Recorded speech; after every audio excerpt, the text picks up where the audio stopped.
परदेशको बाटो सपनाको पीडा। +2 पास भयो, खुसीको लहर आयो। बाबाको आँखा रसायो, आमाको मुहार उज्यालो छायो। खुसी छु म दाइ तपाईँको सफलताको खबरले, किनकि थाहा छ मलाई तपाईँले पनि भित्रभित्र कति ठुला आँसु लुकाउनु भएको छ। दिदी त उडिन् परदेशको निलो आकाशमा। दिदी त उडिन् परदेशको निलो आकाशमा। अब तपाईँ पनि त्यही बाटो हिँड्दै हुनुहुन्छ।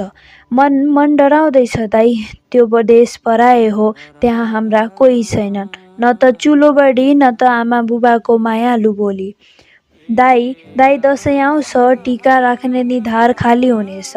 तिहार आउँछ, दिदी दाइको आशिष परदेशको हावामा हराउनेछ। घरका झ्याल ढोका त खुला छन्, तर घरभित्रको शून्यता चिच्याइरहेको छ। कुन दिन फेरि सबै सँगै बसौँला? मेरो प्रश्न, कुन दिन फेरि सबै सँगै बसौँला?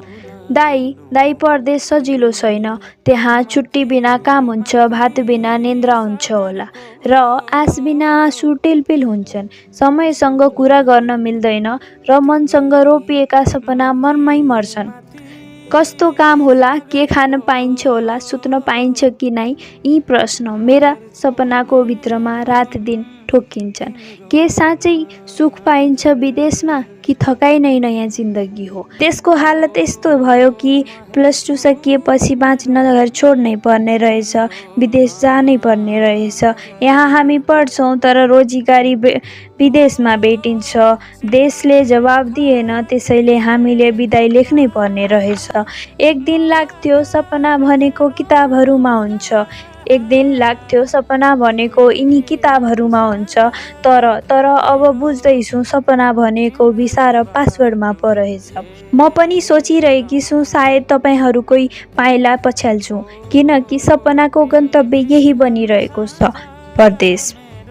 यहाँ ढोका खुला राखेर झ्यालबाट आकाश हेरेर र तपाईँहरूको प्रतीक्षामा यहाँ म छु। म यहाँ छु। झ्यालको पर्दा हल्का सारेर हरेक बिहान सोधिरहेकी छु आफैसँग, आज त फर्किन्छन् होला मेरा दाइ र दिदी र मेरो सपना।